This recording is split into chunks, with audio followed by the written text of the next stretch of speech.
al hogar, que nos ha permitido pues, poder presentar aquí este libro, que está cargado de sentimientos y de compartir experiencias, y que nos ha llevado, bueno, pues a todos los que hemos participado en él, de una manera muy especial, a unirnos y a compartir cosas muy bonitas.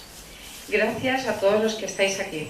Yo quiero dar las gracias especialmente pues, a mis amigos que están aquí esta tarde, mi familia que también está, y que además no tengo ocasión de verlos porque ellos viven aquí y es muy difícil con la distancia poder verlos, pero poder estar aquí esta tarde y poder estar con ellos, pues la verdad que para mí es muy emocionante.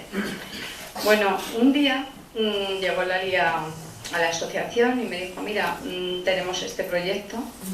Para mí fue una sorpresa y un regalo precioso, porque realmente desde la Asociación Oncológica Extremeña, lo voy a hacer una pequeña síntesis de lo que hacemos desde la asociación. Veía que con esa idea que ya tenía en ese momento, podía aportar mucho a lo que nosotros estamos haciendo. Y para mí fue un regalo precioso y desde el primer momento me enamoró, lo puedo asegurar.